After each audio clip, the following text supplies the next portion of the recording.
Strange to relate, this ludicrous accoutrement, his clothing, was far from moving me to laughter, as there was something abnormal and misbegotten. So, begotten usually means to father, so it means like ill created, like a mistake of nature.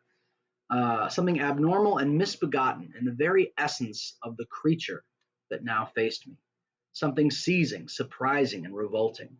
This fresh disparator seemed to but fit in with and to reinforce it, so that to my interest in this man's nature and character, there was an added curiosity as to his origin, his life, his fortune, and status in the world. So he says, like, there's something about him wearing nice, rich clothes, but clothes that are too big for him, right? That makes him even more like seemingly, misbegotten, right? So when we say misbegotten, right? This idea of misbegotten, meaning like you're born in the wrong place, or that you're some kind of natural mistake, right? Because people would often believe if you're a genius, you wouldn't be born to like someone like a butcher or something like that.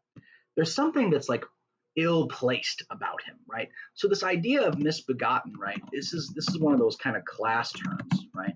Where why are you wearing a rich man's clothes that are too big for you, right? You don't belong in those clothes. And so he's wondering about this guy's past. You don't belong in that station. There's some kind of ill thing to this. So, and this idea of misbegotten, right? We know, right? When we say Jesus is God's only begotten son, right? Meaning from God, right? The idea that because inherent in the class system is this idea that you're born to a certain place, that you're naturally conditioned to be a certain kind of way. And that is kind of the idea that is being put here, that there's some kind of mistake of nature, or there's this idea that this creature is not in its right natural place because it's wearing these fancy clothes, or clothes befitting of somebody that's very, very different to them. These observations, though they have taken so great a space to be set down in, were yet the work of a few seconds. My visitor was, indeed, on fire with somber, so serious, excitement. "Have you got it?" he cried. "Have you got it?" And so lively was his impatience that he even laid his hand upon my arm and sought to shake me. I put him back, conscious at his touch of a certain icy pang along my blood. That term pang. Pang refers to a sharp pain or sensation, a sharp pain or unpleasant sensation. It's either psychological or physical. How do you spell psychological? I think it's like psychological or physical. Yeah. So yeah, I mean, a pang is a sharp pain or an unpleasant sensation, either psychological or physical. So icy meaning cold, right? You'll notice he talked about how his pulse was like being lowered, right? His blood pressure was being lowered, right? And there's something about just the sight of him that's, everything, all these descriptions of Hyde is the idea, my blood ran cold kind of thing. "Come, sir," said I, "you forget that I have not yet had the pleasure of your acquaintance," right? This word acquaintance, right? This is another verb that, acquaintance means like if you acquaint yourself, it comes from that verb acquaint, right? If you acquaint yourself with something, that means to become familiar, right? When you have someone says, "Oh, we're acquaintances," right? If you say you're acquaintances, that means that you know each other. You have a certain familiarity, but that doesn't mean that you're friends, right? That means you know who each other are. So you can be well acquainted and be enemies, right? But you are familiar. "So you forget that I've not the pleasure of acquaintance. Be seated, if you please." And I showed him an example and sat myself down in my customary seat, and with as fair an imitation of my ordinary manner to a patient, as the lateness of the hour, the nature of my preoccupations, and the horror I had of my visitor would suffer me to muster. To muster meaning to come up with, right? To make an effort toward. You muster up, you make an effort toward. Basically, he's saying he's just trying to be as professional and most as doctor-like in the position as he can be, telling the guy to calm down, right? But he's having a lot of difficulty because the circumstances are extraordinary, and he has a sense that the person in front of him is monstrous, right? But he's basically trying to conceal his disgust and trying to conceal his natural revulsion and his natural fear of the thing in front of him. "I beg your pardon, Dr. Lanyon," he replied civilly enough. "What you say is very well founded, and my impatience has shown its heels to my politeness." Okay, so shown its heels is an expression meaning outrun, right? If you outrun someone or you run, you show them their heels, meaning they're seeing the back of your feet, right? So that means that his urgency has outrun, outstripped, exceeded his politeness, right? You for My impatience has shown its heels to my politeness. I come here at the instance of your colleague, Dr. Henry Jekyll, on a piece of business of some moment, and I understood. He paused and put a hand to his throat, and I can see in spite of his collected manner, that he was wrestling against the approaches of the hysteria. I understood it. So Hyde is very excitable. He's trying, he's nervous. He's like, "Have you got it? Have you got it?" He's like, "I understand." He's trying to not lose his self-control. We understand like hysteria is this excessive emotion, the inability of self-control. I understood a drawer, but here I took pity on my visitor's suspense, and some perhaps on my own growing curiosity. I mean, he didn't leave him hanging. He answered immediately. "There it is, sir," said I, pointing to the drawer, where it lay on the floor behind a table and still covered with the sheet. He sprang to it, and then paused, and laid his hand upon his heart. I could hear his teeth grate. Grate means to grind against, right? That term grate, right? That's a sound caused by friction. It's unpleasant, right? Because if you hear something grating, right, it's never pleasant, right? It's an unpleasant sound caused by grinding or rubbing up against something in a harsh way. Uh, he sprang to it, then paused and laid his hand upon his heart. I could hear his teeth grate with the convulsive action of his jaws, and his face was so ghastly to see that I grew alarmed both for his life and a reason. Right? So basically, right, he sprang to it, and what we are what we are seeing, the illusion that Robert Louis Stevenson is seeing is, imagine someone who is jonesing, right? This is another term that's not in the text, jonesing. It's kind of a common term now. Jonesing means you're an addict needing a fix, right? And basically, when he says he sprang to it, right, he is out of control. He needs the chemicals that Dr. Lanyon has brought, and he is not able to contain himself. And his eagerness, his springing to it, is so great that it alarms Dr. Lanyon very much.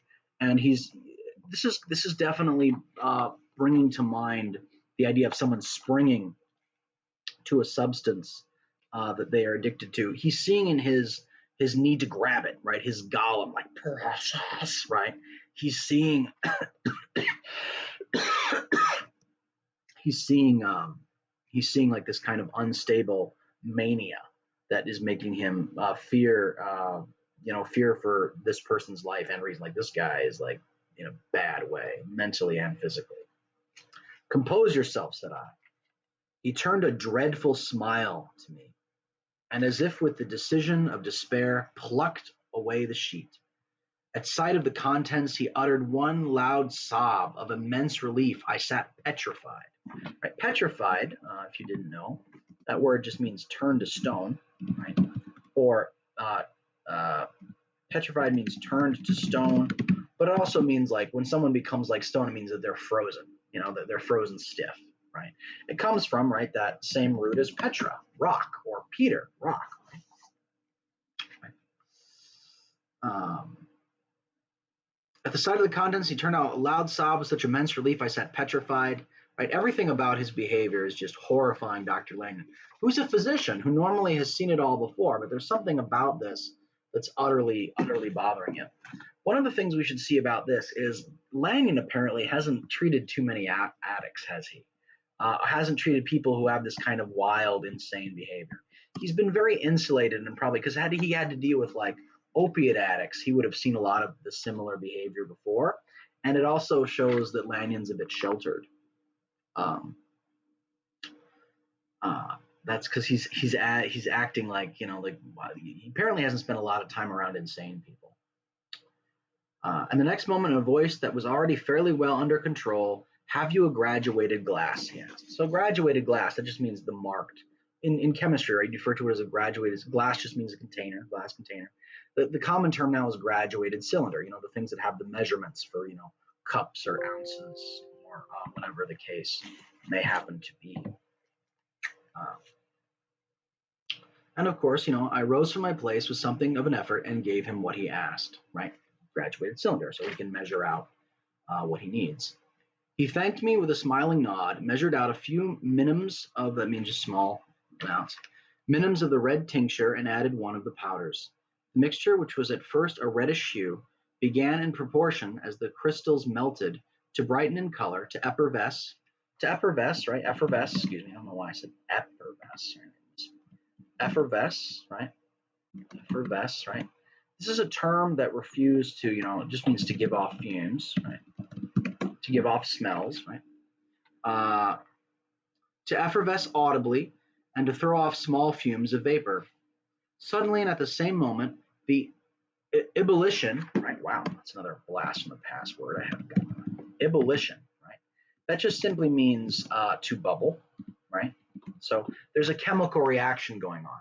Ebullition can refer to boiling, but it's usually used when describing a chemical reaction that's causing bubbling that does not have to do with heat.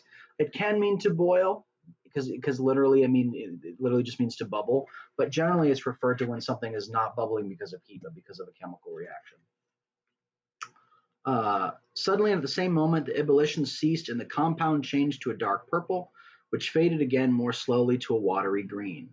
My visitor, who had watched these metamorphoses, right, that means the change, right, transformation, with a keen eye, smiled, set down the glass upon the table, and then turned and looked upon me with an air of scrutiny, right, like now, as if to say, I wonder what you're thinking now, right, like I now wonder what your, thing is going on. And now, said he, to settle what remains, will you be wise?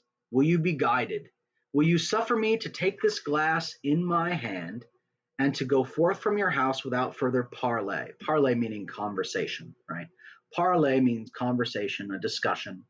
That's why the front room in your house where you meet people, you talk with them, is called the parlor, right?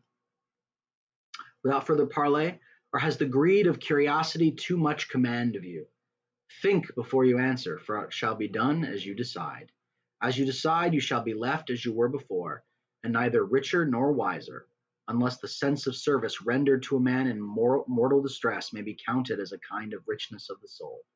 Or, if you shall so prefer to choose, a new province of knowledge and new avenues to fame and power shall be laid open to you here in this room upon the instant, and your sight shall be blasted by a prodigy to stagger the unbelief of Satan.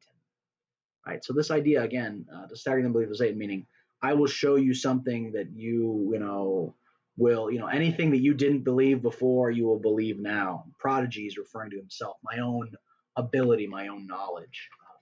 That's the question. I need to charge this computer because I've been making videos for a while now. I need to get it plugged in, and then I'll end this recording and then I'll pick up.